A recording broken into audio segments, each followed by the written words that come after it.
অবস্থায় থাকা কি মালিকানার নীতিবোধ সত্যিই পরিবর্তন করে দেয়? বোন প্রশ্ন করেছেন যে আমাদের মানুষের সম্পত্তি এবং জমিকে সম্মান করতে হবে, কিন্তু নবী সাল্লাল্লাহু আলাইহি সাল্লামের সময়ে তারা মানুষের সম্পত্তি কেড়ে নিত।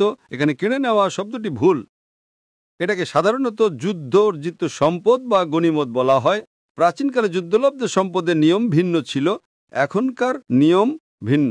আগে কোনো পাসপোর্ট ছিল না, তাই না? হ্যাঁ, এখন পাসপোর্ট আছে। আছে। আগে নিয়ম ছিল যে যে যুদ্ধে জিতবে সেই সম্পদের মালিক হবে। তখনকার আইন এটাই ছিল।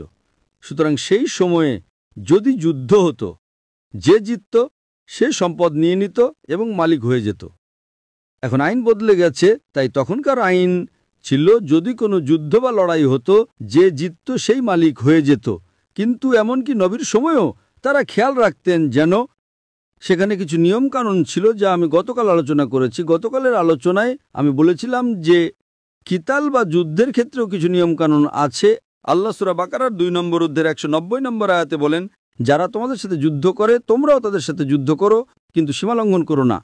যুদ্ধের সময় আপনি শিশুদের হত্যা করতে পারবেন না, নারীদের হত্যা করতে পারবেন না, যুদ্ধ না করা বৃদ্ধদের হত্যা করতে পারবেন না, মানুষের পশু হত্যা করতে পারবেন না, গাছপালা কাটতে পারবেন না। সুতরাং এর মধ্যে পার্থক্য বুঝতে হবে। আপনি আশ্রম বা উপাসনালয় ভাঙতে পারবেন না। এর মানে হলো তখনকার সময়ে অন্য ধর্মে বা সমাজে এই নিয়মগুলো ছিল না। তারা নারীদের হত্যা করত, তাদের ধরে নিয়ে যেত। ইসলাম নতুন নিয়ম এনেছে। এই যুদ্ধলব্ধ সম্পদ শুধুমাত্র যুদ্ধের সময়ের জন্য প্রযোজ্য। এর মানে এই নয় যে আপনি গিয়ে অন্যের সম্পত্তি কেড়ে নিতে পারেন। ঠিক আছে। আপনি কোনো নারী বা শিশুকে হত্যা করতে পারবেন না, এমনকি তারা শত্রু হলেও।